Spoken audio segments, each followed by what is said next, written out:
When we'll find out if they can hear each of us, I guess. Let me know when you hit it, and then I already hit it, so we should see it on YouTube very shortly here. In fact, there's gonna be a delay, so. Hey everybody, we're gonna be talking real briefly. Let's make sure everybody can hear everyone. So this is Mike. If you can't hear me talking, then I guess you'll see the lack. So we'll go through each of the four of us, see if you can hear each of us. So Mike is here. Who else is here? Peter's here. Colin's here. And Steve, and we're all apparently talking in the void. Black. So yes, we're trying to figure out why the video feed isn't working right now, but rather than... All right, someone just said Mike, Peter, Nick is checking in, Kale. Okay, cool. Nick can hear. Steve, okay. Yay! Steve. All right, sweet. Okay, we can all be heard. You just don't need to see us. It's okay. We're black blobs. So we are in the ether, but welcome to the first and who knows, maybe only ever one-stop co-op shop debate, because this is certainly the one that we are the most passionate about. We are talking about the two TCGs. These are not TCGs. Who wrote this? Who wrote this title for the video? Colin. I just did. I'm sorry. Shameful. The two cooperative LCGs from Fantasy Flight Games. The granddaddy, the one that's a little creaky, Lord of the Rings, the living card game. And then the young up-and-comer Arkham Horror, the living card game. And we're going to be discussing some pros and cons to each. If you are not aware, if you have not been checking out our Slack or some of our podcast content, Mike and Peter, that's me and Peter. Peter, say hi again so they can hear your voice. Hey. So me and Peter are very much on the Arkham side. That is my top game of all time right now. And for Peter, it's up there. And then on the other side, the side of Sauron and Darkness, we have Colin and Steve. Why don't you both say hi again just to kind of get your voices more recognizable? Hey. Hey guys, it's Steve. And just so you guys know, I'm taking pictures of screenshots as we're going along. So you guys may get some awesome pictorial overviews after this is all done, since the video is not working. Yeah, I do feel really bad because Peter even has a suit on, you guys. He looks awesome. So I'm kind of jealous that, he's looking good. So it'll be, at least he can show that. Hey, listen here, guys. Don't worry about it. It's fine. I'm going to put a slug in all of you. That was awesome. So to get this going, we've agreed upon as a debate group 7 topics we'll be comparing the two games on, and we're going to go in order. So I'll just kind of list all the topics, and then we'll go from there. We've got number 1 is narrative and theme. So which game better captures a narrative and theme-filled experience? Number 2 is deck building. These are both deck builders, so which one has the more interesting deck building components? Number 3 is player count, so how the game kind of handles different player counts and how it feels both solo and multiplayer, and how cooperative it could be in multiplayer. Number 4 is scenario design, since these are both scenario-based games. Number 5 is general comments on mechanics. And number 6, kind of related, is how much randomness is in the game. And then we're going to end with final burps, apparently, but also final words will be our 7th thing. We're going to try to keep this to under an hour, so if we're going way long with any individual topic, we will try to just cut off debate and let us kind of live with whatever our divergent opinions happen to be. All right, anybody want to make some comments before we jump in? Yeah, they got no shots, see? Well, the first thing I just want to say is I'm already appreciating the comments. We're already getting back some force already just in the comment section. I love it. Keep it going. Well, as we're talking, you guys, if you have any feedback on what we're saying, put it in there. We're going to try and watch it. The only challenge for us is, if we're talking, we might miss it. So sorry if we do miss it, but please put in your comments. We'd love seeing it as we're going through this. All right, let's get this show started. Okay, so we're getting some comments, by the way. Jason Burt says 7 topics equals 7 wins for Arkham. Love it. And then he said power equals 1 topic win. So I think both of those are correct. All right, so our first topic for debate. And we'll switch off who starts. So we'll cede the floor to Lord of the Rings for narrative and theme. So Colin or Steve, how do you feel about the narrative and theme? Why is it so great in Lord of the Rings living card game? Steve, you start it. Okay, I'll start it off. So obviously the Lord of the Rings theme is super strong in this game. A lot of the cards are built on just passages in the book. In fact, there's a whole cycle. It's built on just like a small subset of section of the Lord of the Rings book. And I know the designer actually built this whole world out there and has to go out to the Tolkien, what's the word? The state. Universe? The state. And he has to like really write like page essays talking about how they're going to incorporate this strong theme into the game and get approval from the estate. So I mean, it's definitely there. He's working hand in hand with the Tolkien estate, which is awesome. So yeah, themes there, narrative. So I think the narrative's also there. Actually, I will argue that. And I don't know if a lot of people do sit down and read the rule books, but it's definitely in through the rule books. They have a whole long-going story. It doesn't have branching paths, so don't get me wrong, it's not in there for that. And then, more interestingly enough, the narrative actually comes out through the gameplay. Like I will one of the quests, Breaking of the Fellowship, where you have you're playing through the quest, and at some point, everyone in that quest breaks off into separate stages, and you actually have to work together to help one person push or escape the assault from the orcs. And so, through the actual gameplay, it shines too. What do you want to add to that, Colin?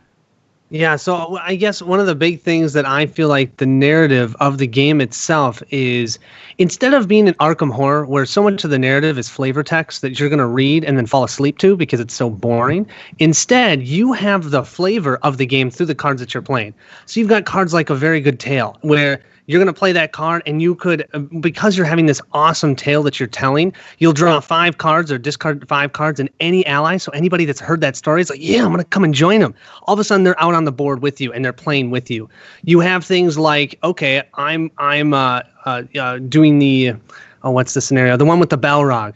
And you have this Doom, Doom, Doom card. And what that Doom, Doom, Doom card is, each round you're taking off a resource on it, and sooner that Balrog is going to come and attack you. And you can feel that as you're playing. You get the narrative from Lord of the Rings from actually playing the game, versus with Arkham Horror, you feel like you get the narrative from reading all the flavor text, which is great that first time through, don't get me wrong. Wonderful. But what Lord of the Rings has that Arkham Horror doesn't is that ability to provide you with that consistently after multiple plays. And for Arkham, the problem for me was I loved it that first time, and then I'd come back and play it and I was bored. With Lord of the Rings, instead, every time I'm playing it, I would feel the theme and the narrative of the game through the actual card playing itself, through the encounter deck, through the cards that I had in my deck. I could design an actual deck that was thematic, and I have actually the playthrough I'm doing with my Saga playthrough right now for Lord of the Rings. I have a Hobbit deck, and I've got cards in there like Rosie, and I've got a Sam, Pippin, and all of that. I've got Treebeard in there because they meet and deal with Treebeard, and they actually get Treebeard to go and attack Saruman. And so you can feel the narrative and the theme even with your deck itself. All right, so real quick before the Arkham side responds, Nick Skeen just asked a good question. How much of each game have we each played? Well, that's a good question, yeah. So for me, Arkham, I think I've played 50 or 60 sessions. I'm not 100% caught up in Forgotten Age, the latest cycle. Like, I have them all, but I haven't played through all the scenarios. But I've played through the core scenarios and Dunwich and Carcosa cycles like 3 or 4 times each. In addition to a bunch of one-off things. So, and then Lord of the Rings is Mike again, by the way. Lord of the Rings, I've played the core set. I've played all of like the first cycle. I've played all of the Hobbit Saga cycle. But I've not like touched some of the latest scenarios because I dislike the game so much. Yeah, I'm in pretty much the same place as Mike, except I didn't play everything for Arkham 3 times because that's a little crazy. I played everything once through. I have repeated a couple of the missions, but most of the times I've just gone through the campaign once. So this is Colin. I've played Lord of the Rings. I just hit my 100th play, so I've played that a ton. I have everything for that one. For Arkham, I actually did own everything. I played through the full Dunwich Legacy. I started the Path to Carcosa on the channel and then gave up because I hated the game so much. And then I tried the Forgotten Age with my friend Brent, and we literally stopped mid-game on the second one. We said, this is done. I'm done. And I sold the whole thing, except for the base set. I can't seem to sell it because nobody wants it. So, yeah, that's me. Yeah, this is Steve. For Arkham, I purchased it when it came out, actually, and I was really excited to get into it, and I don't remember how many times I actually played it because I don't really record. I'm kind of strange. I don't record plays of games I don't own anymore, so I don't know how many plays I actually have anymore. But I played that, I don't know, off and on for a while there, so more than a dozen plays definitely. I'm not sure how many exactly.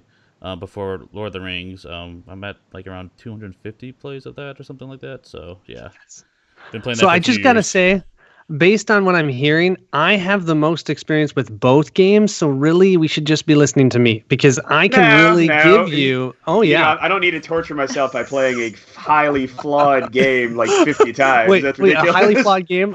50 times? That's Arkham Horror. You've played it 50 times. It's a highly flawed game. I agree. All right. Listen, hey, fellas, settle down. It's all right. So, we're going to get through this. Getting into theme and narrative. So first of all, I do want to say that neither game really, tries to portray the literary theme very well.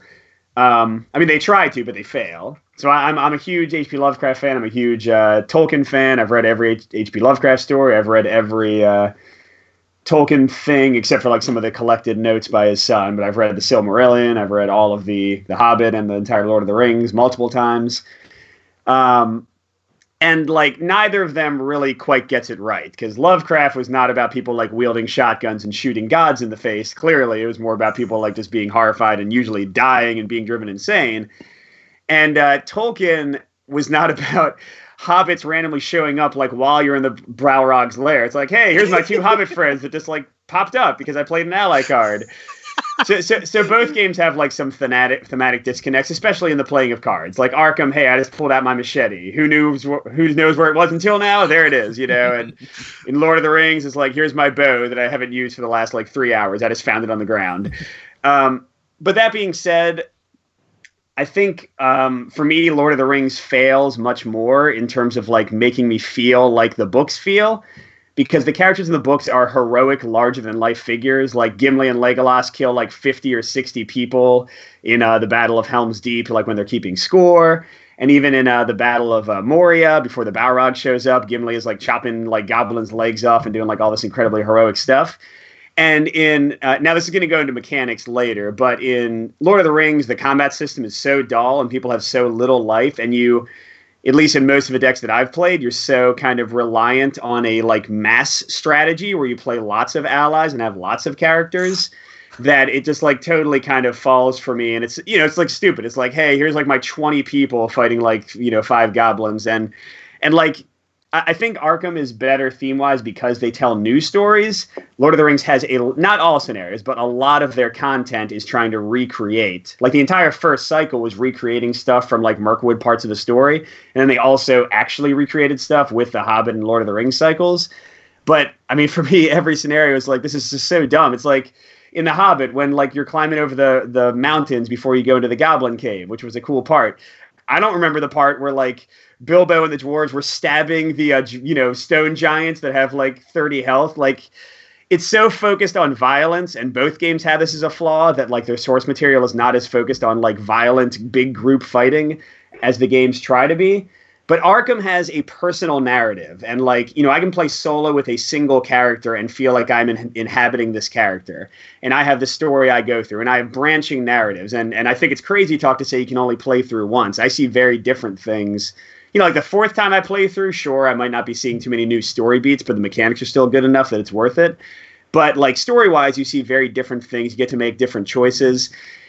Yes, there is flavor text, but when I'm running through a theater and I can actually see the theater, because location cards in Arkham are amazing and location cards in Lord of the Rings are trash, literally almost no theme whatsoever. And Steve and Tom, I've heard you talk about this in the past, how terrible location cards are. You have no sense of being anywhere. So I don't even want to hear you try to argue that location cards are good and thematic, because you hate them too.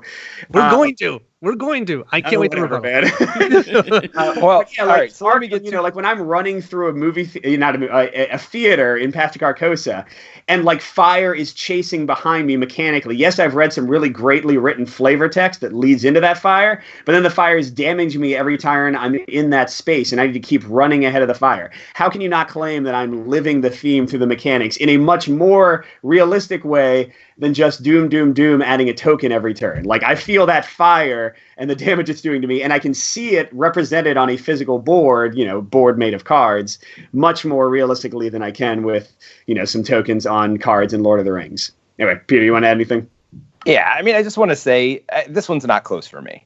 Like, I know you could say there's flavor text in the cards, but there's flavor text in all the cards for both of the games. Yes, some cards you're removing tokens from. Guess what? That's a mechanic you use in every single scenario. Like, that's not specific to that one scenario where you're removing tokens from a card and dread is coming in on you. It's the same thing for both of these games. You're just adding tokens to a card, removing tokens from a card. So the way those progress is the same. But when you talk about theme and narrative, like, it's just so much more prevalent in Arkham Horror because there actually is a theme and a story. And I understand like immersive theme where you're playing cards and like, oh, this cool thing just happened.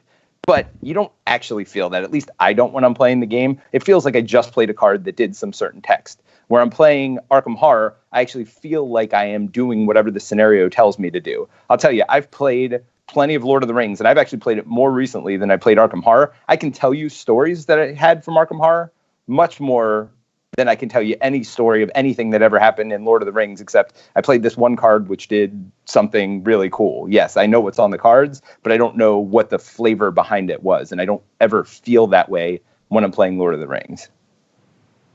So one quick note I want to say is like the whole ally thing. You need a bunch of allies to take down a monster or a creature. Yeah, totally do not wrong. need that. Yeah, I mean you just aren't deck building the right way, Mike. I mean that's the issue, right? Well, hold on. Yeah, but each thing can only attack once and defend once. Like, guess what? There's ways that you work around that, Peter. There's Armor Destrier that lets you ready somebody when you defend. There are different cards like the Lembus, which lets you heal and ready a character. You need to find ways in Lord of the Rings. What I like so much about it is that it's not about this is one way that you can win the game. But instead, it's how you deal with, okay, I have a limited amount of people, right? I start out with 3 heroes. One has to quest, one has to defend, one has to attack. That's what you're thinking in your mind. But what you do in the game then is you affect them so that they can do multiple things.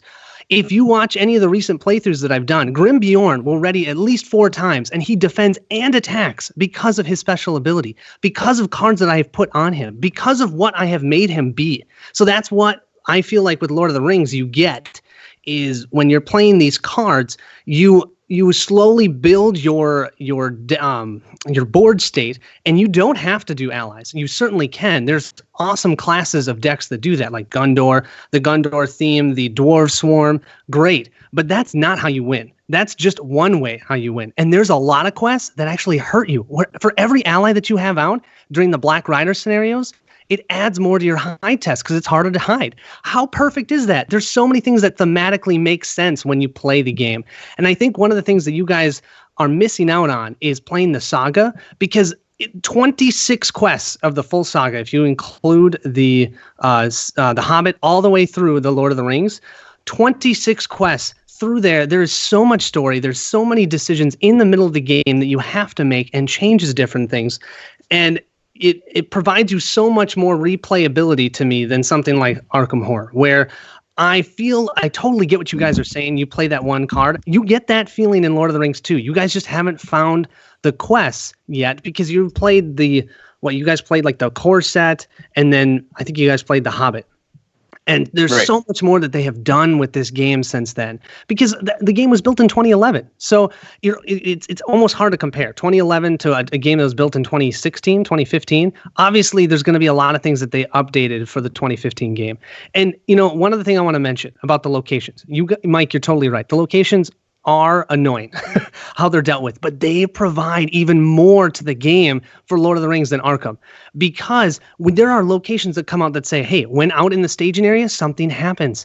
And so then you have to make these tough decisions of, okay, do I want to travel here? Because if I travel to that one, I can get it out of the staging area, but then this other location's out there, and now then I have to deal with that effect because it's out in the staging area. And you've got all these decisions on that, and you do that together as a team.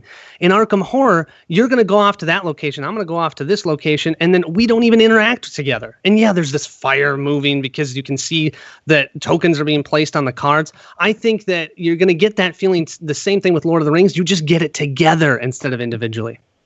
Well, I mean, we're getting a little into mechanics, but the mechanical disconnect for theme with me with Lord of the Rings is, okay, let's say you do ready yourself 5 times. That's great. So what did I go off questing somewhere, and then I came back and I defended against this hill troll? Hold on, I got to stop my questing for a second. Let me come back and defend against this thing. Then let me attack him again. I mean, the defending and attack I totally get, but like traveling to locations never made sense to me. Like, why do I still have a troll on me if I just traveled, quested off to the location? Like, a lot of these themes, we're talking theme here. We're not talking about mechanics. We're talking theme. Thematically, none of that makes sense to me. Whereas in Arkham, I see myself on a board, I'm running around, I'm doing certain things. Theme-wise, it's just not even close to me. So here, let's table narrative and theme, because Colin kind of started getting into deck building, and I know I talked a lot. We're going over. So, Steve, why don't you add some to what Colin was saying about the deck building, and then Peter and I can respond to that point. Okay, I'll get into deck building. So I didn't know we talked about deck building yet, so we'll get into that a little bit. Colin was talking about like the variety of different decks you can build and how cool that is in Lord of the Rings. So. Sure. That's fair. Okay. So, deck building in Lord of the Rings just is head and shoulders above Arkham, hands down. I will stand by that. It is super cooperative, which is amazing. I have put cards in my deck that I can play that my teammate cannot play, that I cannot even use on any of my stuff. There's no way I can use it. It's only in my deck for my teammate to use. And I've had decks that literally do like basically nothing on their side, and only supports my team members. Like we had what's his name? Crap, can't think of his name. Boromir. My buddy had a Boromir deck, and one of his cool things he can do is he can ready by increasing threat. So all I did was take his threat away, keep him in the shadows a little bit from the evil forces, so he can just go to town and attack and defend for me, because I couldn't do anything by myself. So co-op deck building is amazing in that game. There's so many cards in that game that affect all players, and it changed the quality of the cards changed amongst the player count as well. For example, like Campfire Tales, cost 1 to draw a card. In a solo game, you're kind of wasting resources to just cantrip basically. But in a 4-player game, 1 card for everyone to draw 4 cards. Or sorry, 1 resource for 4 card draw. Amazing. Totally worth it then. So, of course, you play 3 heroes, which is generally how you need to play it, I would say, or it's the easiest way to play it. But it's totally viable, especially cards that came out lately, to do 2 hero decks. In fact, I got in a rut where I kept making 2 hero decks, and I kind of just stopped myself because I got into I don't know. I like to have some variety, so I changed it up a little bit. And it's even possible to do 1 hero decks, so it's definitely possible. And then with the card pool with Lord of the Rings, it's ginormous. Arkham will get there for sure, but there's just so much to do. I can't say enough about this. It's just amazing. You really have to think about how you balance the cards you put in it with your ability to generate resources and what spheres you need, and there's just so many different combinations in it. I don't know, Colin. I don't know if you want to add to that. Yeah, I just want to add one thing. What I love about Lord of the Rings is that you're not limited. With Arkham, right. I pick somebody, I'm limited. With Lord of the Rings, I could have 3 tactics heroes and put in lore cards if I want, because I have ways to play them. I have cards that let me play them.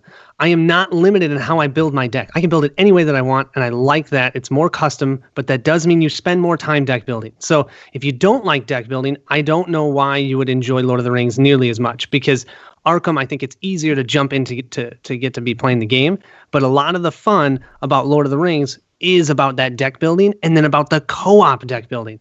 Arkham, I don't feel the co-op deck building. I feel the co-op deck building in Lord of the Rings. I have cards in my deck that I can't even play on myself. I can only play it on other players.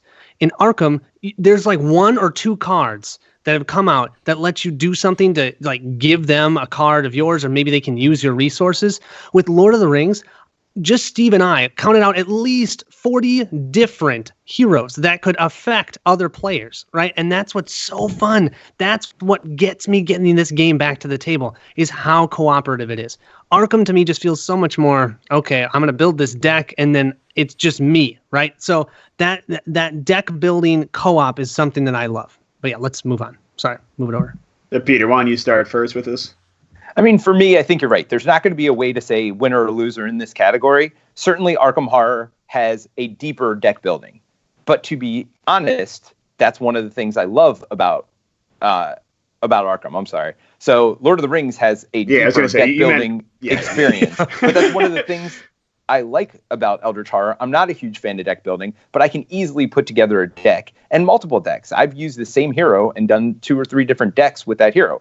Granted, the card pool is not as big, so I'm not going to have unlimited deck availability with each hero yet. But I do feel like playing with that same mission, playing with a different hero does feel different. Because I have replayed some of the missions, especially the earlier ones in Arkham, and each hero feels completely different. And you say there's no teamwork, but you certainly need people who are better at investigating. You certainly need people who are better at fighting. Certainly there's going to be people chasing you around the board, and you're going to need somebody to peel them off of you, or you need a way to escape. So there are ways that you're working together. It's more tactical working together rather than card play working together. But, I think this one, for me, is more a matter of preference. If you love building decks, if you want to keep tweaking and building new decks, I think Lord of the Rings is going to be better for that. But I think if you want a simple way to build decks with, I don't even want to say no thought. no, there's definitely thought. No, I mean, if you look at some of my characters, I love to build characters that sneak around, hide, do damage to people once you've like snuck away from them. So like backstabby thief type characters. I mean, that's not really something they put in the game as like, this is like a thief character. But you can build decks that way, and I enjoy doing that, and I enjoy finding ways to add that into other decks. So maybe I'm mostly somebody who's investigating, but maybe I'll throw some of that sneaky stuff in there, so I can throw in some sneaky damage every once in a while. So I think it's similar. I think it's just not as complicated deck building. So go ahead, Mike. Yeah, so I'll just add on. I like personal preference. I am a big deck builder. Like I've been a Magic and Netrunner and Legend of the Five Rings player from back over 15, 20 years ago. But I do appreciate like the constrained deck building. Like I actually was somebody who liked the Star Wars LCG deck building model where like you had to like take bad cards with good cards in these little sets and things. So I don't mind in Arkham. I agree that it's a little bit more constrained, but I like the constraint and I like finding ways to build new characters in the constraints. I do think it's a little bit of an apples to oranges comparison because when Arkham is 4 years older and has like tons more cards in the pool, who knows what kind of crazy combinations there will be. I think if you compared, I mean, we'll get into this a little bit more later, but I think the early Lord of the Rings game was kind of terrible. Like the core box, I think is a pretty rough purchase and definitely was why I kind of quit the game the first time, even though I gave it other chances. But yeah, I mean, I think Arkham does give you a lot of roles you can play and different things you can do and very different ways of playing with solo and multiplayer. And there is a lot of cooperation and there is cooperative deck building. I don't really understand why you're saying that Lord of the Rings is the only one that has that. Like, I'm going to be the one who gets clues. You're going to be the one who protects me. You're going to be the one who moves quickly. Like, there's lots of stuff you can do that lets you kind of get around and do stuff together and work with each other. The other one thing I want to say real quick, and this is it's a limited experience, but it did like really sour me. So briefly, when we were talking about doing this debate, I was like getting excited to play Lord of the Rings again. And I played a bunch and I'd never had a big card pool because I quit during the first cycle because I was so annoyed at how little I felt like I could do with the cards, even with, 3 core sets, how little I could do with the cards that were provided. So Peter let me like borrow all the extra things he had bought, and my friend Jerry, and I finally had like a nice amount of decks. And I bought, I guess it would be called what you would call a Dwarven Swarm deck. Nice. Nice. And it was ridiculous. It wasn't nice. It was the worst experience of my life. Yeah, and like it was a terrible experience. And I see people in the chat saying like Lord of the Rings is a puzzle. And I agree with that. And like it's interesting to deck build for each new puzzle if that's how you want to play it. But the thing is, we steamrolled every scenario so hard. Like the deck building in Lord of the Rings let me become so powerful, where we were activating every dwarf we had multiple times a turn, and all of them had like +3 to every statistic. And I get that there are some scenarios that would flip the script and make that bad, like the Nazgul scenarios you were mentioning. But for me, I like co-ops to have that thin line of difficulty. And, we'll get into this maybe later, but Arkham has a much more like streamlined, simple way of adjusting difficulty on the fly than Lord of the Rings, where you have to like either play easy mode and take out cards or add in the nightmare cards. But it was a very underwhelming experience. I was like, okay, so I finally fully dove into the deck building. I spent a lot of time building the best deck I could with the cards I had, and it became a completely boring experience because nothing could touch me. And yeah. So if y'all want to respond to that briefly before we move on to the next thing. Yeah, and I think first of all, you might have been playing a card wrong because it was errated, so that they couldn't do that. There's like the We Are Not Idle card that you might have had. Yeah, you can't. That only readies heroes. So they realized very quickly that you can't use that to ready every dwarf character. Okay. And we still would have been overpowered, but that certainly would have made it less. Oh my gosh, it makes a huge difference, right? You only get 3 resources instead of like 17 resources. Yeah. So, so what they did too is they tried to respond to the community, right? So the community said the game was hard. So what they did is they did Outlands and they did Dwarfs. It's kind of like the 2 big ones where they have a lot of cards in certain sets that you can buy and you can make a very powerful deck. And they do that to allow people that, hey, you know what? I'm just going to play those and then I can use them for a lot of the quests and I can usually beat them. And that way I can still enjoy the story of Lord of the Rings. But because of that, yes, I can see why that might be frustrating. But the fun part about the deck building is finding unique cards. So what we just did for the Saga playthrough is Steve was like, I'd like to build a deck off of Fireside Song. 1 card. 1 single card, and because of that, we then built 2 entire decks around that 1 card, and that's what I'm using for the Saga series. You just can't do that in Arkham. You can do an Arkham. Yeah, I'm going to have this really cool investigator, but then immediately I'm limited on the cards that I can use. And when I talk about co-op, what I mean is that in Arkham, you don't feel. The moment you start going off into a different location, and I'm in a different location. If something bad happens to me, what can you do? You have 3 actions, man. 3. And one of them is going to have to move. So you can hardly even come over and help me. So then it's just kind of like, oh, well, you have to deal with your own stuff. I have to deal with my own stuff. In Lord of the Rings, you're always together. That means every single phase you're working together, making decisions. I can play cards onto your characters. I have this unexpected courage, which normally I'd put on my hero. But you know what? I see you have 3 enemies on you. How are you going to deal with that? I'm throwing this on you to help you immediately. And that's something that I feel like Lord of the Rings does so well versus Arkham, where I feel like, okay, if you're together, great. You can work together. You can play skill cards for your teammates. But the moment you start splitting up, what you almost have to do in that game, at least the ones that I played, you had to move apart, spread out. Once you started doing that, it became an individual game instead of a co-op. So that's why, for me, the deck building was so much more enjoyable for Lord of the Rings than Arkham. I mean, just a brief response. We're kind of getting to mechanics right now, but I know. I'm sorry. You gotta like, kind of get into these things. Clearly, Colin, I've watched your channel a lot. You like a lot of co-ops where you sometimes work together and sometimes split off. That is a form of cooperation. You will handle that fire, and I will handle this fire. Absolutely. Do you not like Pandemic because you're sometimes on different parts of the board? Do you not like? No. I mean, crap. On so many co-ops, But you're thinking of it the wrong way, Mike. You're thinking of it the wrong way. You're thinking of it like sometimes, but we almost always were in different spaces. It wasn't sometimes. I've played games with like my, Daisy and whatever her name is, the fighter from the Dunwich Legacy. I played games where they stayed together almost the entire game. She would handle all the threats. Daisy would be hoovering up the clues. Like there are, you're saying there are multiple ways to play Lord of the Rings. There are also multiple ways to play Arkham. It is not a one state like this is the only way for the game to go. There's no requirement in scenarios for you to split up. You can more efficiently complete individual locations with 2 characters and then keep moving together as those 2 characters. Cool. And you're right. And that's absolutely the case. I'm just saying that you will feel more of it with Lord of the Rings than you do with Arkham. Okay.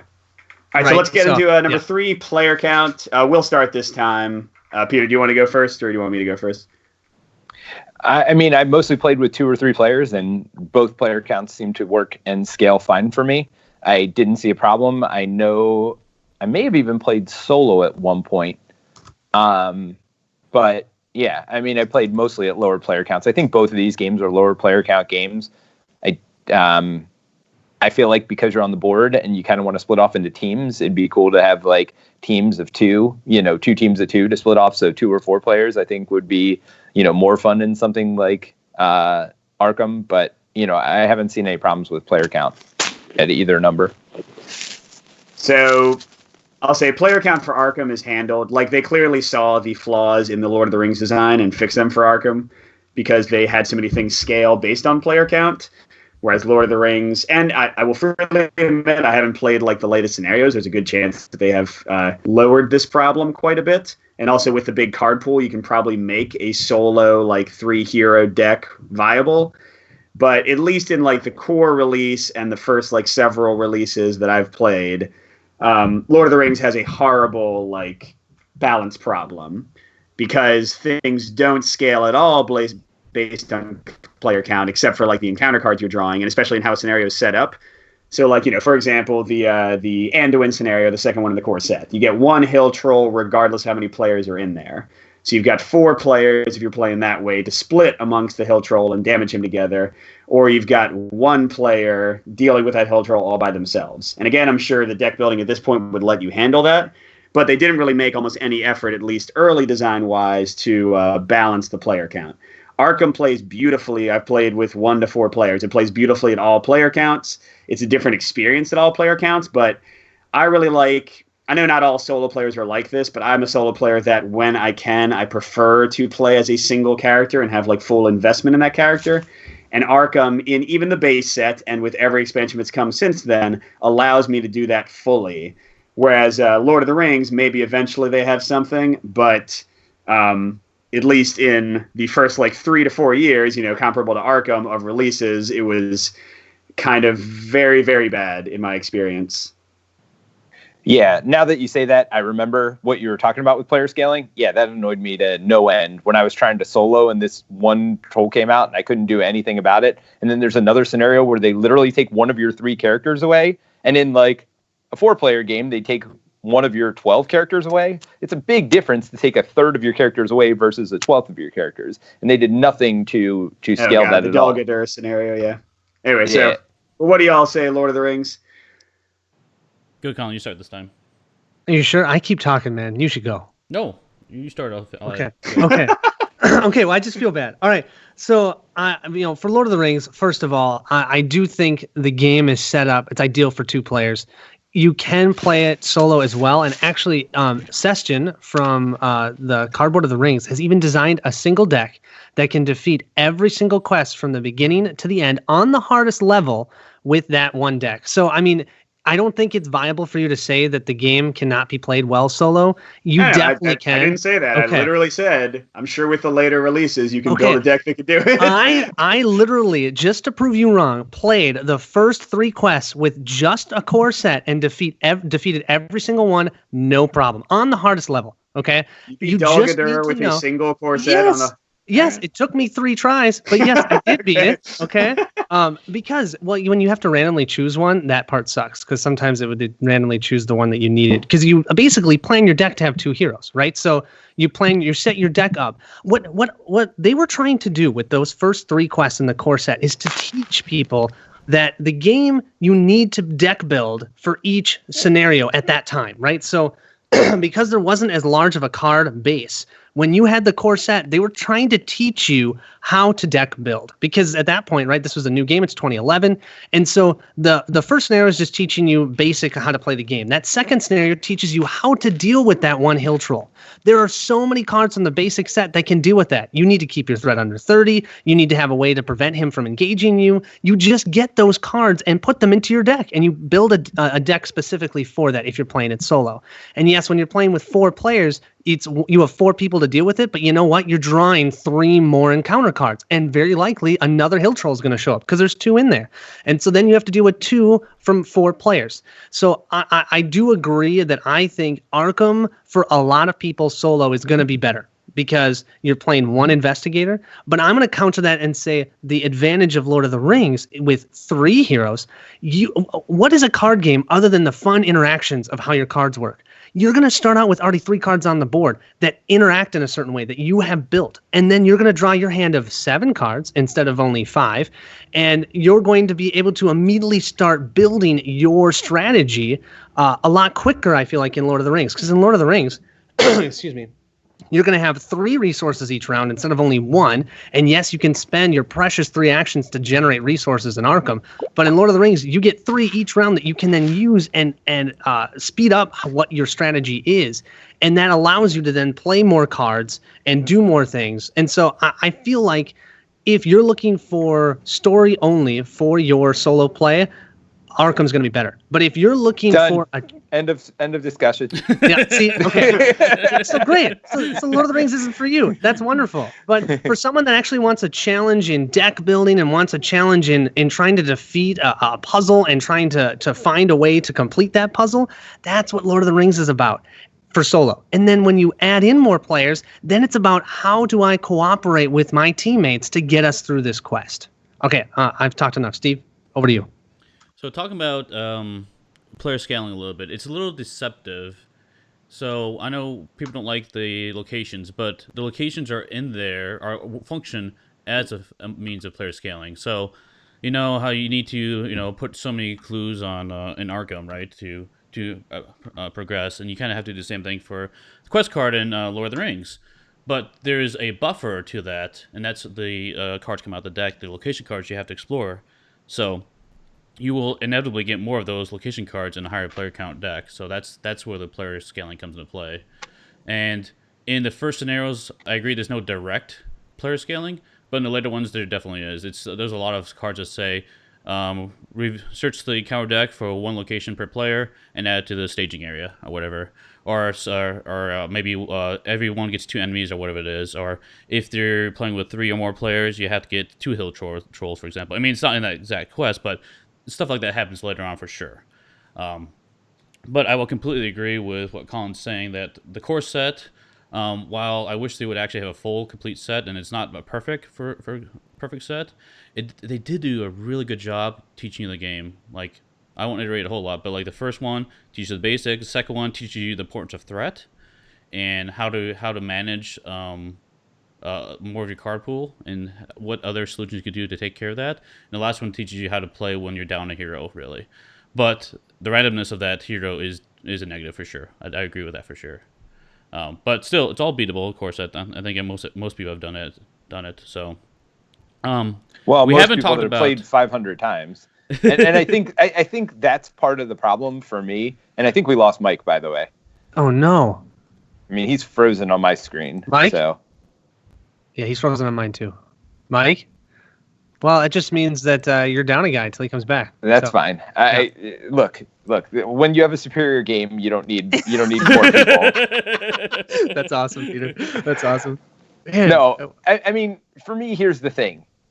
If you want a lifestyle game, Lord of the Rings is definitely going to be that for you. And I don't think anybody's going to argue that. The big problem I have with Lord of the Rings is it's not easy to get into. All the deck building you're talking about, having to build new decks for every scenario, I mean, you have to have time for that, and you have to have a desire to do it. And if you go in the first time, especially with a limited card pool, and you play the game, and yes, the scenario might be great for teaching you these things, but it doesn't make it fun for a new person to pick up that deck for the first time and get their butt handed to them. And if you can't figure it out, if you're not good at the puzzle, and you keep losing, it's just not fun. And I guess that's what it all boils down to for me is, yes, there's a lot of great things to it for somebody who's willing to invest the time and effort. Somebody who's going to play 100 times, 250 times. But for someone who's playing that first time, and we know, look how many games. I mean, I can't tell you. I'm looking at my game room over here. How many games are sitting on my floor that I want to play right now? And I get that you can play it solo, and it's a good thing to do when you don't have people around.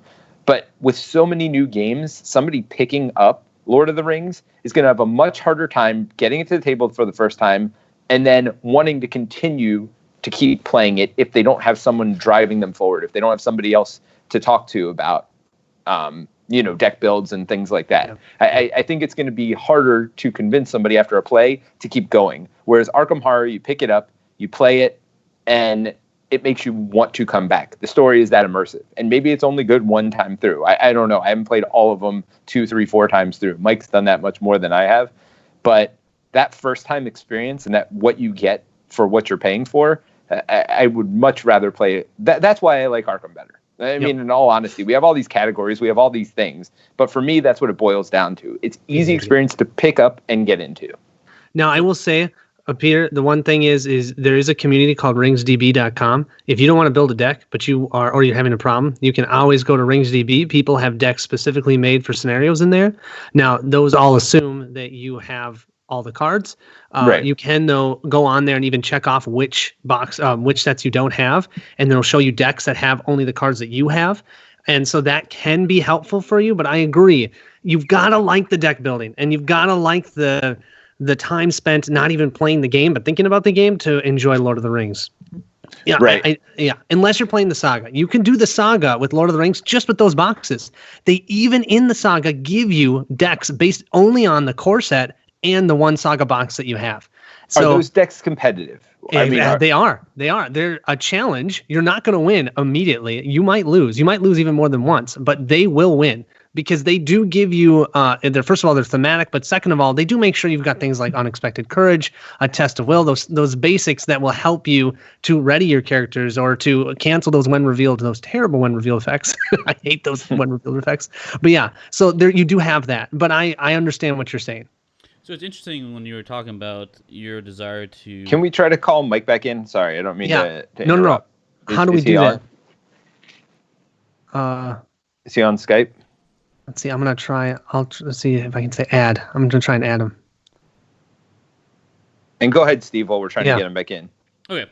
Yeah, I was going to add. It was interesting hearing you talk about that, Peter, about your experience, about not your desire of not wanting to play Lord of the Rings, but you want to play Arkham, and not necessarily needing that when you don't have someone to talk to the game about.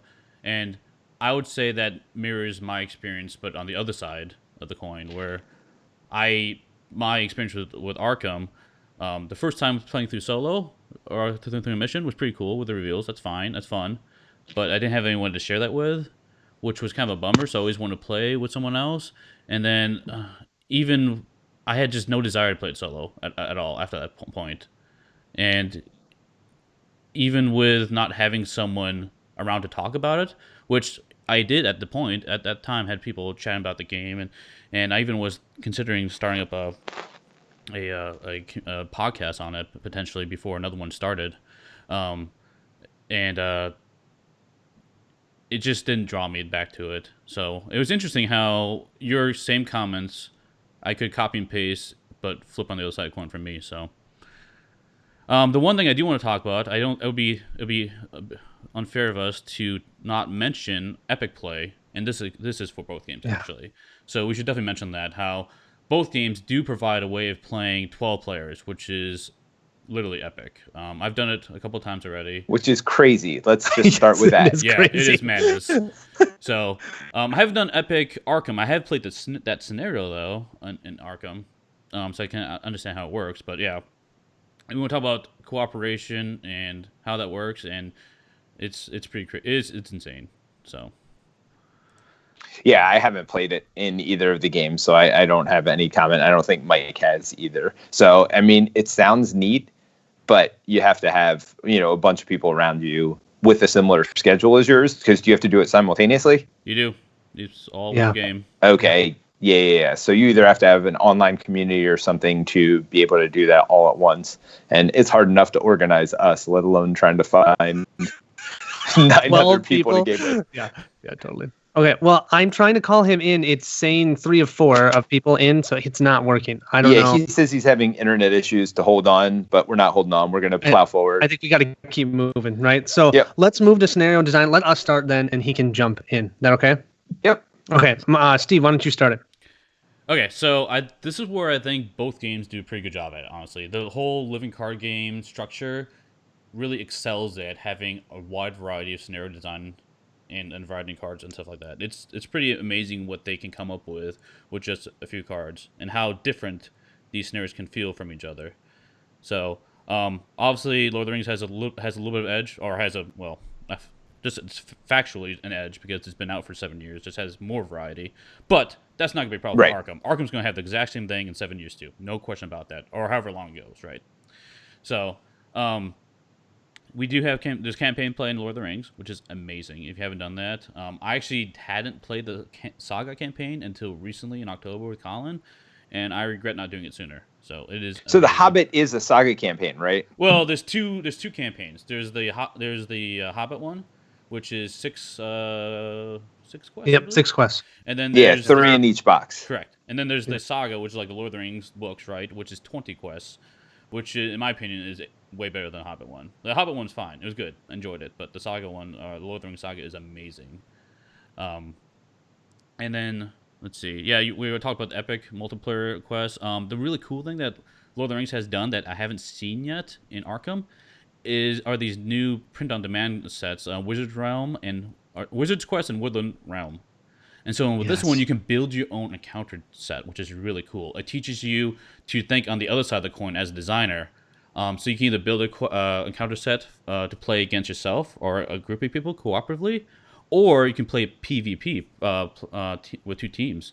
So you actually build an encounter set, and you try to set it up so it's really hard for this other team to beat it. And they do the same thing with their cards, and you switch stacks, and you see who can beat it in the quickest amount of time with bunch of tiebreakers in there too, which is pretty amazing.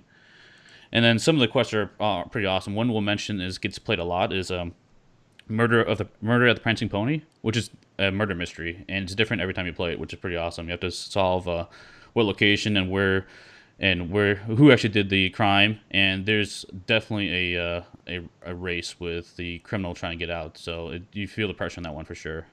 And then of course, talking about location cards, can't go on without saying this one. Temple Deceived has locations with the layout and a grid, and you actually move on those cards. Oh, sounds something like Arkham. So you're welcome, Arkham. Yeah, they tested it out here. Yeah, Lord of the Rings figured it out for you guys, so you're welcome. So, and then. Well, yeah, but it's in every mission. Like, I mean, that's. I know. I'm just for me. That's part of the thematic disconnect. Just getting back to our first point with theme, the thematic disconnect for me is not having that visual. You're pulling things in, you're pushing things away. I've played more and more of these games, and we actually played Heroes of Terranoth last night, and it has very similar mechanics where you're pulling things in and pushing things away. And for me, it just, I can't see visually what's going on. And I know one of my actually favorite games, I say favorite, but I don't play it that often because it's frustrating also, is Doomrock. And they have a very similar type abstracted view of things. And I just have a real hard time getting into it thematically without being able to see where I am on a board or moving around tactically. Like, I'm engaged with something, but that means you can still shoot it. Like, what does that mean? Like, these other 3 guys are engaged with me, so what am I doing? How am I attacking your guys? Like, thematically to me, whereas in Arkham, you have to disengage with somebody to run over somewhere else to help something else. To me, I can see that more visually. And so, for me, that's why the campaign...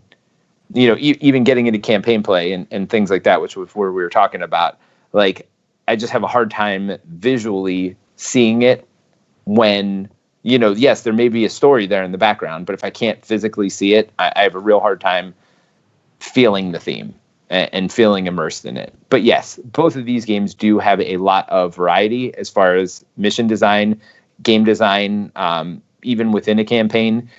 And that's the other thing too. So I don't know if campaign play is one of our points or not. It's not.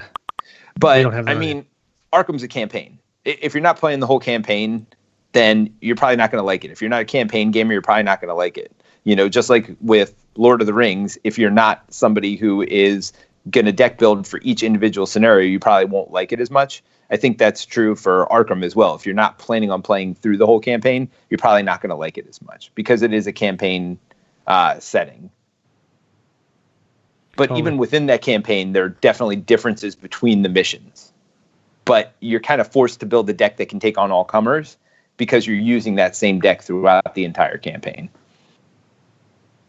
So I think I'm understanding is that, Peter, you just have a hard time with imagination because you can't imagine yourself in Lord of the Rings with the whole staging area and what's engaged with you and being able to attack other people. I'm just kidding.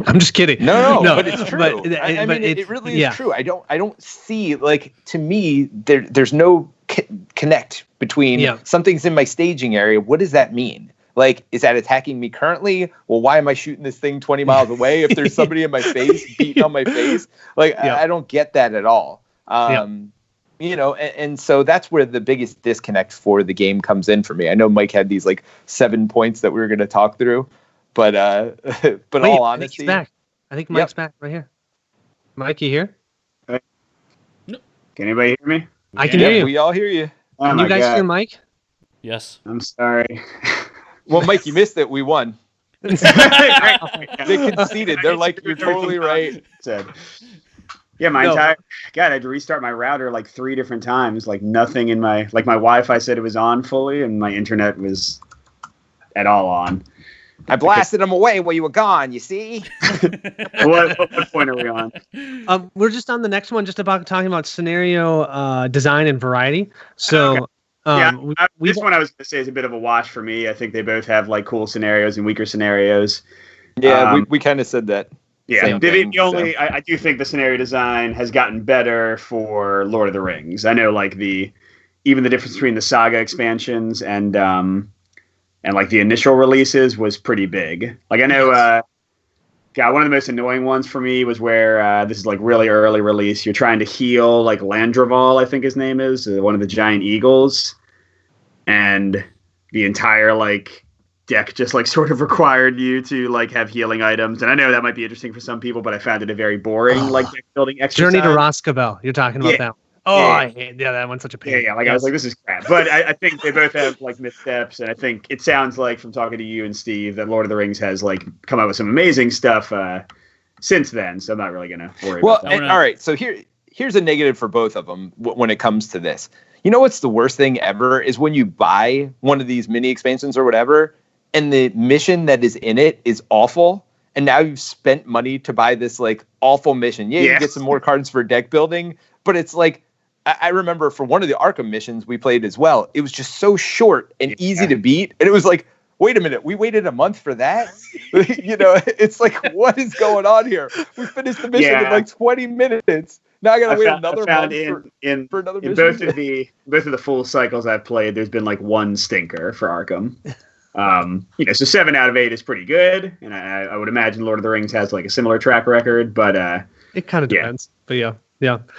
Okay, well, I think we should jump in one more thing real quick. For variety, the sailing quest, I want to shout out for that because that was something I didn't expect to have, where you're actually captaining a ship and you're having naval battles in Lord of the Rings and having to navigate waters and stuff. It's pretty crazy. So I'm sure Arkham will have something like that in the future, but that was amazing. Yeah.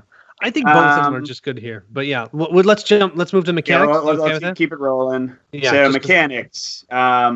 So the big thing I'll say for mechanics briefly, I think they both have some interesting things. I've already said I don't like the location mechanic as much. The one thing that Arkham really wins for, and this is a personal preference, I'm not saying this is like better or worse, but I think Arkham is more of a board game, and Lord of the Rings is more of a like dedicated card game, and I think that's going to appeal to different players. But for me, the fact that I have options, like very interesting choices of what to do every turn with my actions in Arkham is a big plus. Whereas Lord of the Rings, like, it's often fairly obvious. Not all the time. It depends on how you're deck building. But it'll be fairly obvious, like, how to play your deck with the situation you're in. And I think, like, Arkham, I sometimes have more of a, like, turn-to-turn choice of how I do things. But again, I think that's just a different thing. Like some people really love card games and it can be fun that like all you're doing is dedicated by the cards that are in front of you and in your hand. So I don't think that's a win either way. It's just, I think Arkham appeals more to board gamers. It almost is trying to create a board game out of a card game. Peter, anything to add? Well, just for me, I love how they add mechanics as the game goes along too, and I'm sure Lord of the Ring did this as well. But like the weakness mechanic for me, which started in Path to Carcosa, is one of the most interesting things I've played. Where you draw these cards, you're drawing threat cards every turn. Normally they go to the middle of the table, but these are like something you put in your hand and you can't really tell anybody, and you kind of have to deal with it personally. And they're like, why aren't you helping me here? So speaking about teamwork, the reason I know there's teamwork in Arkham Horror is because when you get those cards and somebody's not doing what they should be doing to help you, it's really hard on the other end. And you're That's like, a good point. Why are you not helping me here? Like, this is a cooperative game. You're supposed to be doing this. And they just can't say anything. And they're just sitting there unable to do it. And it really goes with thematically and with that theme. Where you're going insane. I loved it in Mansions of Madness too, when somebody went insane and they just started doing random stuff. And now that they've added it to the living card game, and I'll be honest, I'm much more of a fantasy fan than I am a Cthulhu fan. Like, I've not read any of the H.P. Lovecraft stuff. Like, I've gone through the Lord of the Ring books several times. So it's not a fantasy thing. I love fantasy much more than I love the Cthulhu theme. But I do love how they integrate madness in this. Even though it's not my favorite thing in the world as far as the theme goes, I just love, how it makes you feel, when you're playing it. So. Well, you are welcome for the peril mechanic that Lord of the Rings started in the Saga series that you guys now have. So, yes, that is an awesome mechanic. We totally agree. It's super fun. But yes, they started that in the Saga series of Lord of the Rings. And that is pretty fun but actually, we should also talk about this, which is cool for Arkham Horror. In Lord of the Rings, until the Saga series, it didn't matter whose encounter card it was. You'd reveal them. It didn't matter. So if you had 4 people, you'd reveal 4 of them. Who cares whose is which one? But with Arkham Horror, you each individually draw your own encounter card, which means each of you have to deal with it individually, and yet then together as a team can try and take it out if it's an enemy or if it's something that you have to deal with. So I think that's actually kind of cool with Arkham Horror. And then they brought that in with Lord of the Rings, doing the peril effects. So you have peril effects where you draw and only you can resolve them.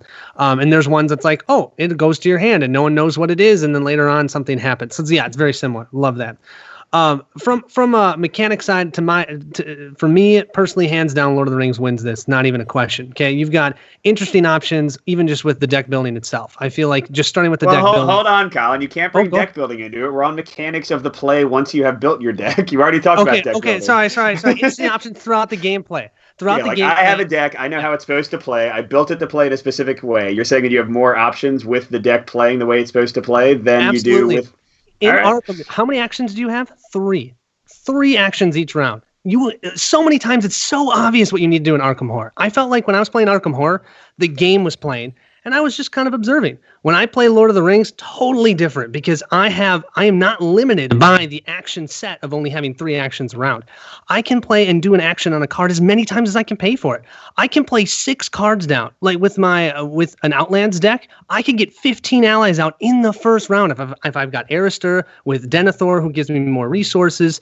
And so you've got so much more interesting options in Lord of the Rings. With Arkham Horror, it's like, okay, I can draw a card. So that's not a tactical choice. We're going to interrupt each other. That still deck building? Are you ever gonna not play those 15 allies if you can play them all for free on your first turn? That's still not an option. That's just what you're doing. No, Mike, there's so many times you don't want to play that right away. Right. You know what? Okay. You know what happens the next time? You flip over something and every ally that's out takes 1 point of damage. And all of your allies only have 1 health. So yeah, they were easy to get out, but all of a sudden you've lost all of your allies. So you have to decide, okay, when is it a good time for me to do those actions? But I am not limited by only having 3. So because of that, I feel like Lord of the Rings, you have more options in game, that you have more choices, more decisions to make, even in each individual phase of the game. Okay, after you've drawn and gained your resources, planning. Do I want to play this? Do I want to play it on myself? Do I want to play it on Steve? Do I want to play it on Terrence? What do I want to do with that card? Okay, now we're questing. Okay, who wants to go questing? Do you want to do that? Should I go with this hero? But then I can't use him for attacking and defending. And then after questing, now you have your attack and defense. Do I want to engage this enemy? What's my threat level like? Am I going to have to worry about that enemy coming on me? But what if it's going to go on Steve? He's got all of his heroes exhausted. So maybe I need to optionally engage it to save him. And then maybe I'll use Terrence's sentinel characters so that I don't have to defend so I can attack. There's just so many options. And with Arkham, it was like, okay, I can move to this location. I can find a clue. And then my turn's done.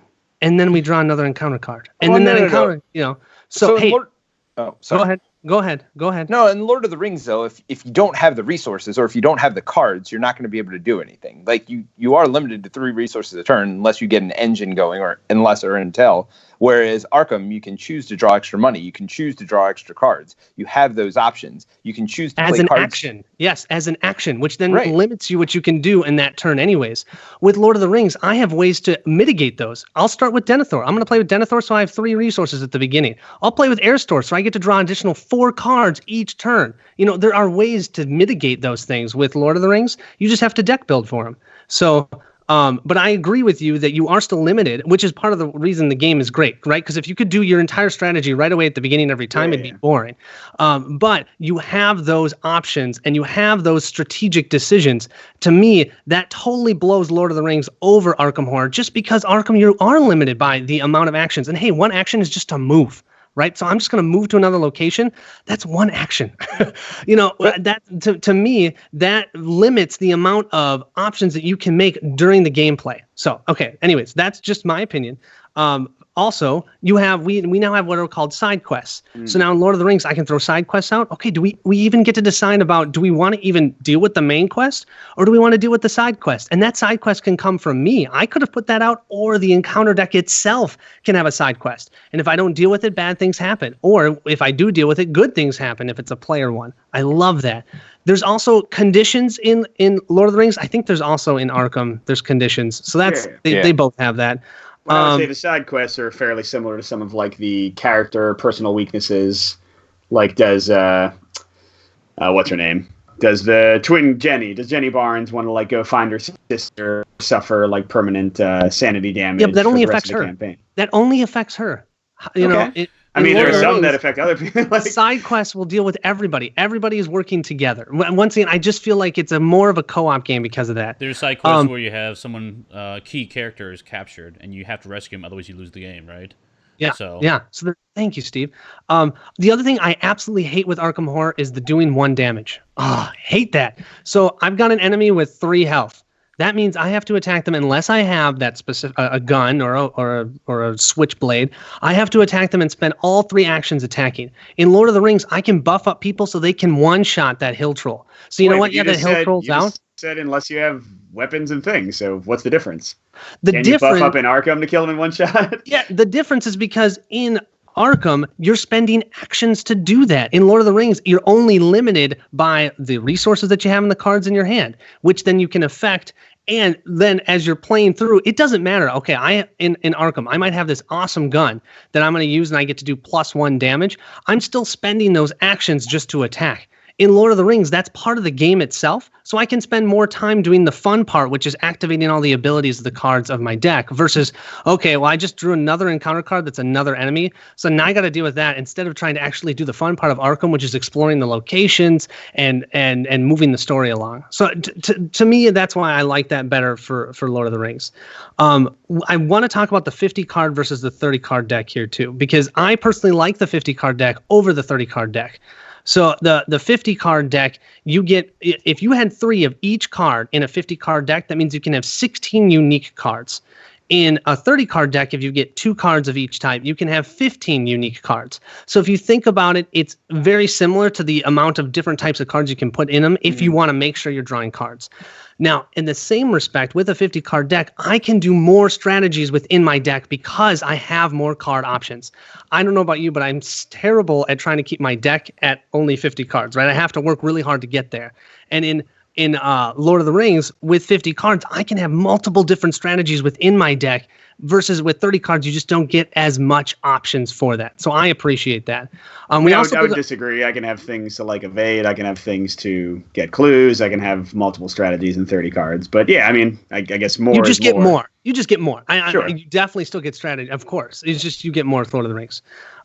We even did a calculation. Well, we'll talk about that later. And okay, final thing. We're running on time. Yep. Steve, do you want to say something about mechanics? Sorry, go ahead.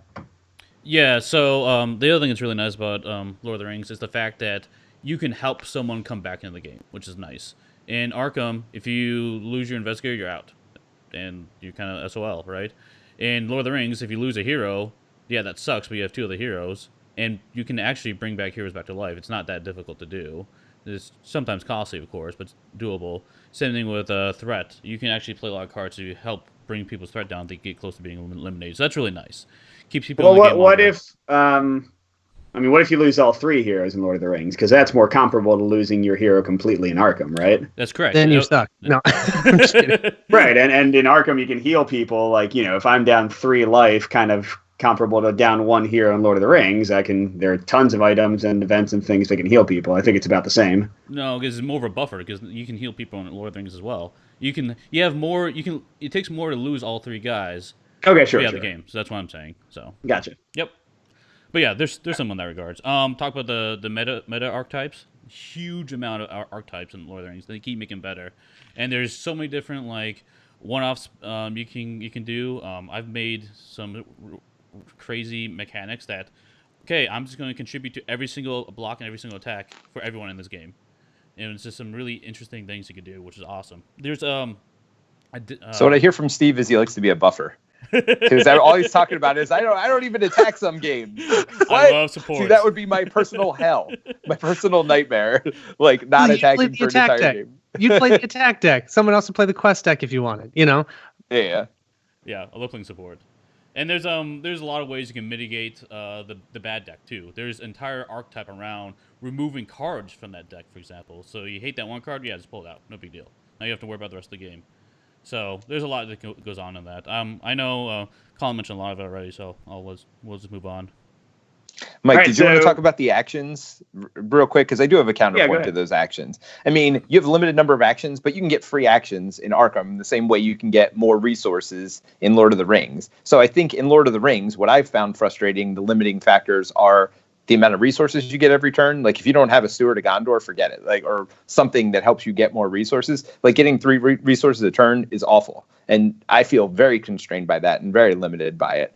And then the second part is your card, your deck of cards. If you're not having card draw in addition to those resources, so you actually have 2 limiting factors where 3 actions. With those actions, I can get more money. I can get more cards. I feel like I can build to what I want better. And there are things that give you more actions in the game. So, I mean, I feel that is comparable as far as limiting factors. You can't do actions when there's enemies even engaged with you unless you want them to hit you for damage. So half the time you can't even do those actions that you want to do because you have to deal with the enemy that's in front of you. Lord of the Rings doesn't have that. Half the time. So, and that's where the cooperation comes in for me to like come and pull your enemy off of you and stuff. Yeah, but you're not in the same location as me. I'm just saying that I feel like we're just going to be different here, Yeah. Yeah, which is fine. So I think we just jump to the last one. I know we're running time. Sorry about that. Yeah, you guys start. Right, so there's the final point before we get to like our final thoughts. Randomness. I'll jump in here real quick. I think both games have issues. Like I don't love the Chaos Token bag from Arkham Horror. I can certainly get very frustrated with it. I do like that it's very clear what tokens are in there, so I can, except for that like 1 out of 16 or 20 chance that I get the auto fail. I can like boost my skills to such a point that I should be able to automatically succeed. I'm more annoyed by Lord of the Rings by one major thing, and this is kind of talking as a game designer, and that's that they have huge variance in the difficulty of the cards coming out of the encounter deck. And they kind of admit this because the easy mode is literally taking the horrific like 3 or 4 cards out of the encounter deck to play on easy mode in the game. Like they have a list of which cards are the worst in each encounter. And the difference when I played Lord of the Rings, and again, this is mostly with like 2 player setups, so I'm not going through the entire encounter deck. The difference between like drawing those horrific cards near the top or them being buried at the bottom is a huge variance in difficulty for me. Like if that second hill troll is at the bottom versus the top, if those extra stone giants are at the bottom or the top. In Journey to Resgobel, if the card that like damages every single ally I have is at the bottom or the top, it completely changes how the game plays. Now that could be a good thing. Some people like really swingy difficulty, and it kind of makes the game more exciting and like fun in that way. But for me, Arkham, don't get me wrong, there are worse cards and better cards. Like there are nastier monsters and weaker monsters. But I do feel that that it's less of a variance. But again, some people will hate the Chaos Token bag. So I'm not saying one game is better than the other. They have different forms of randomness. But for me, the the swinginess of the encounter cards not being more consistent in Lord of the Rings soured the experience for me. Well, so for me, real quick before we pass it over, there are two things there. Number one is you can use your cards as a resource in your hand to help mitigate the luck in Arkham Horror. So, you've got those symbols on the side. Not only that, but if you are using teamwork and staying in the same location, you can help each other with those, past tests. So you're deciding, do I want to use the card for what I originally put it in for, or do I want to use it for those symbols? So there's a little bit of mitigation in there, as well as there's one thing that Arkham has that I don't think Lord of the Rings has, and that's you can run away. I can literally spend actions if the worst threat in the game comes out in Arkham, I move away from it, and it's not going to catch up to me. It's called reducing your threat in Lord of the Rings. Same thing. Yeah. So, I mean, there are options there for dealing with it. I guess both games then. I mean, for me, visually, I could see it. We're getting back to that visual thing for me. Like, I could see running away where, for me, lowering my threat doesn't mean that I'm running away. Yeah, but I guess you're right. It doesn't sync the same way. But, yeah, so you have options as far as that goes. So I think both games have their own issues with it. I think Mike's right. I think it's probably pretty comparable. You're going to get bad swings of luck. Sometimes you're just not going to block that guy in Lord of the Rings, and you get, like, the worst card flip. That says, if you don't block, those shadow cards, it's like if you don't block, do extra 3 damage and just kill one of your heroes. So, I mean, you're going to get that to happen there. And in Arkham, it's going to be the same thing. Sometimes you're just going to need to do that damage, and you pull the miss token out. So, and I'll note just one final thing before throwing it over. I know Lord of the Rings has added probably more mitigating cards as the deck pool is built, and Arkham, just in the recent expansion, Forgotten Age, now has this new mechanic where you can pull tokens out of the chaos bag to make your luck better for like the rest of the game. Which is cool. So, I imagine both games will continue to allow players to kind of tailor the experience of randomness to whatever they prefer. Steve, you go. So this is getting to just generic game design that bothers me when it comes to randomness. If I'm going to plot randomness on the chart, I want to have a set error bars that's not too big, right? So what that means is like, hey, I know I'm going to do like 4 damage here, and that could be plus or minus 6, for the actual damage I'm going to do, whatever. And this is where Arkham has the annoyance factor for me, where the autofail, where it's like, oh crap, no matter what I do, that error bar is going to be the full range, right? And that's where it annoys the heck out of me. Like, I wish there was something. I wish I can adjust the chaos bag how I want to play it, and I feel like that was a miss. You can. Well, no, because you can't pull out the success and fails, right? You can do whatever you want. Is my point. Because there's too many cards that depend on that. That's what I'm saying. Like, it really breaks the game to pull out. No, there's no cards, pretty much no cards that reference the auto fail token. The auto success, yes, like every character has their special ability. But anyway, continue, Steve. Sorry. Okay. So yeah, that's where I think the design itself is kind of clever, where you can like adjust it. But I wish they would have taken it further, where you can actually like do more with it. And it seems like they're adding some more in there. That's fine. The randomness in Lord of the Rings, it comes from the cards popping out. But I mean, you can just like you mitigate in Arkham, you can totally mitigate it in Lord of the Rings, and there's tons of ways of doing that. There's so many cards. Even the core set, Denethor, he can mitigate the top card of the deck real easily. So. Without going into the big card pool for that. The shadow cards sell the game, though, for me. Where Arkham, you got this guy attacking you. He's going to do... You know what's going to happen when he attacks you. In Lord of the Rings, though, you don't know what's happening. You don't know if it's going to be a bad effect or no effect, and that really changes things. Every attack has this, intensity to it. Where if you play the game before... or at least that quest before, you know what's in there, and you have ways of playing it differently, because in some quests, you don't want to block with an ally. There's no way you want to block with ally, because if he dies, something really horrible happens, or if it says you block with ally, bad things happen, or likewise a hero. And so that really changes how you play the game significantly, and I love that part of it. Mulligans, I'll mention that a little bit. I feel like... Well, you can mulligan in both games, right? The mulligan in Arkham is pretty nice. I like that. There's a hero in Lord of the Rings that does the exact same thing, too. Almost the exact same thing. So that's nice. It helps mitigate your hand size, but I mean the percentages of drawing the cards you need is pretty close to the same. I mean, if you sit down and do the math, there's around 36% chance to get a specific card in Lord of the Rings, assuming you have 3 of it, and 30% chance in Arkham if you want 2 of. So they're pretty comparable. So, and then when you talk about the swinginess of the scenarios, I think that's been improved in later ones, where in the previous cycles, the encounter decks have been quite large. But in the layer encounter sets, they're much smaller, and so it's much more consistent. And they haven't relied on Surge as much, which is an annoying mechanic in like both those type games. So I hate the word Surge. Yeah, I know it. What do you want to add, Colin? I got nothing much to add. You said it pretty much. You said it perfectly, Steve. So let's go ahead and see if they've got anything to rebuttal us. Yeah, I mean, like I said, I think the only thing I'll say is I think it's just different strokes. Like Steve, you said you get excited with the shadow card, and I feel the exact same way with the deck, and it kind of has a similar result to it, like you're not quite sure if that enemy's going to, break through your defense or not. I'm not quite sure if I'm going to break through their defense when I attack them. So I think it's just switched. Yeah, it's swapped. Yeah, exactly. It's just, and some people are going to like a card better. Some people are going to like tokens better. I do like, the one thing I really like, again, is how incredibly simple it is to change up the difficulty in Arkham, because you have these discrete tokens, So yes, I don't think it's an official variant, but if you want to take out the auto fail, which probably a lot of people do, you can. If you want to play on easy, like it just takes out switching a few things. Now they have added easy mode to Lord of the Rings. It's a lot easier with the new sets where they have a token, like a symbol on it. The old sets, you got to look up the deck lists online and find them.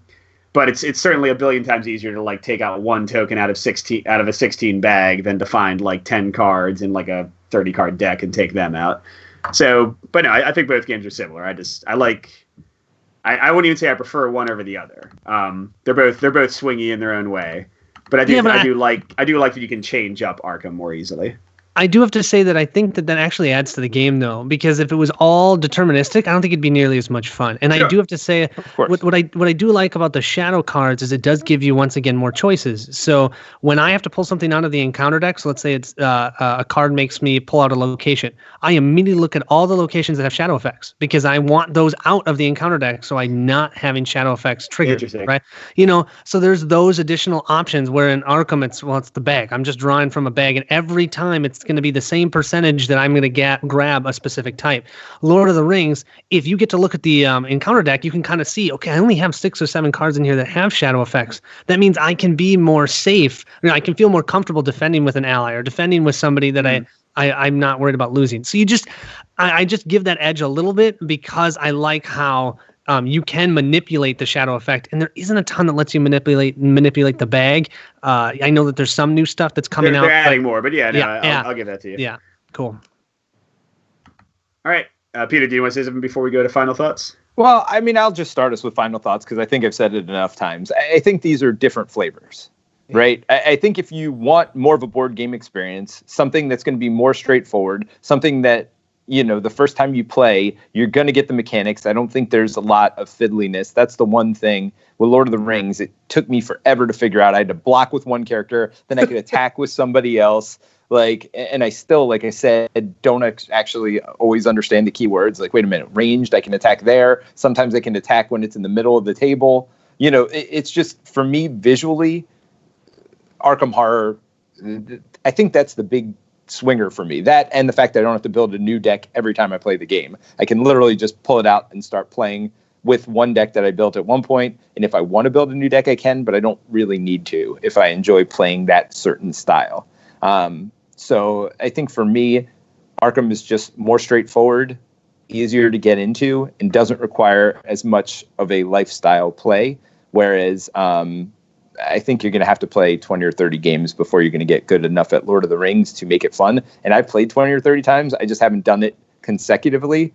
And so I never got into that groove. And I think, there's just more of a commitment for Lord of the Rings. And Arkham's a lot easier just to set up and play. I want one of you all go so we kind of switch off the final thoughts. Steve, you want to go? Sure, I can jump in there. So, Yeah, well, I tend to build a lot of different. I almost build a new deck every time I play, just because I love that part of the game. But lately, I've even been playing the same deck for a number of scenarios now. I haven't changed it. Even for Saga, we didn't really change it that much. We did a little bit of switching at some point. Terrence did a lot of switching his deck, for example. But so that's one thing. But for me, it's just. I just couldn't get through the reveal in Arkham is really cool. I like that a lot. Where it's like, cool, what does this location do on this backside of the card? Let's flip it over. Oh, and that's neat. And then it's random too, because you can have different. You don't know what's on the other side because they've got some variants in there. That's really, really nice. I like that a lot. I did not like the number of sets they have in Arkham that you have to just switch in and out. There's just so many, like, oh yeah, I'm gonna grab these 6 sets and mix them all together. I feel like I'm getting to like Marvel Legendary level at that point, where you're just grabbing so many cards and mix them all together. So that was a bit annoying. I mean, there are some sets in Lord of the Rings where you have like 1 card, but it's pretty rare. Most of the time you've only got 3 or 4 or something like that sets to mix in. When it comes down to it, I think even the designers know that Lord of the Rings is better because they don't have a mechanic to quit the game in the middle of the game, right? So yes, I forgot to talk about that. Resign. Okay. So I got poke fun at that. I mean, obviously, there's rules, there's reasons for that, and I do think the reason for that is the fact that you are supposed to be playing the same deck through the whole campaign. And right. Yeah. If you that's a campaign thing. Right, a campaign thing. And if you did get to a point where, oh crap, my deck is just really, really bad against this setup, and what can I do? I can't really change my deck in the middle of the campaign like you can in Lord of the Rings. So I need some way of just continuing on without completing it. So that's why you have to have the ability to resign. So I understand why it's there. I just got poke fun at it. So, but yeah, I mean, resigning in Lord of the Rings is flipping the table when you're frustrated with your how your deck's performing. Yeah. Steve, did you want to finish your final thoughts? No, I think, I will say this. I don't expect at least any of our decisions to change, and probably none of our listeners as well for this whole debate, but it's been fun talking about it, so. Oh, yeah. So I'll say I would adore if there was a new Lord of the Rings cooperative game that was more similar to Arkham, where I felt more attachment to like one character and like could live a bit more of a story. Because like Peter, I much prefer the theme. I love like recognizing like Denethor and all the characters and things. Like I find all that really exciting. But yeah, Lord of the Rings has just let me down multiple times. And part of it is like also with Peter, I think Arkham is more casual friendly. I think Arkham is a much better experience out of like a few boxes. Whereas I think Lord of the Rings actively like hurt me with the core release, and it sounds like has gotten a lot better since then. But you know, Colin, you've said on several occasions that you think it's a much better experience because you track down like every release. Yeah. For me, yep. Yeah. Arkham is not perfect like when you buy the core set, but I think the core set gives you a nice 3-mission story. That second mission is, you know, a little,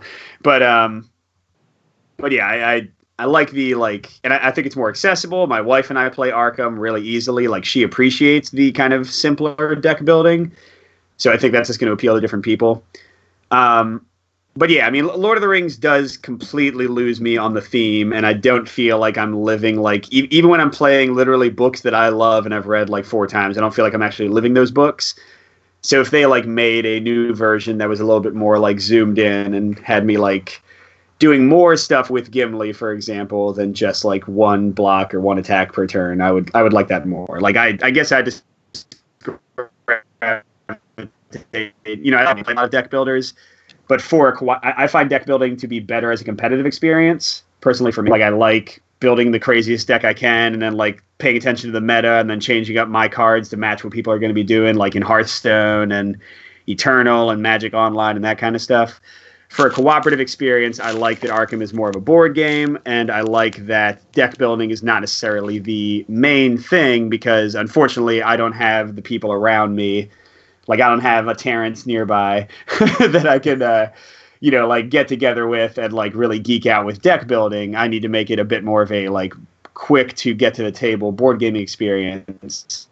And at the same time, this is something I said, like it was my number 1 point in the Arkham review, and Lord of the Rings doesn't really have anything comparable to this.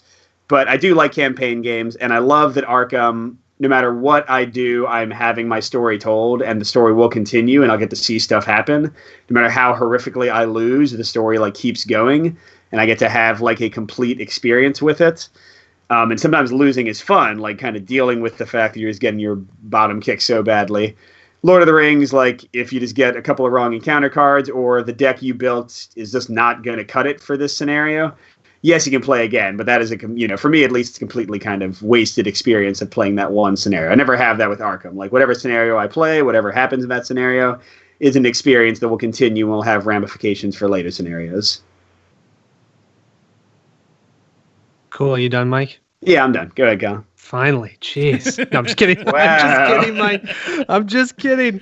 Listen here. That was great. I'll put a slug in you.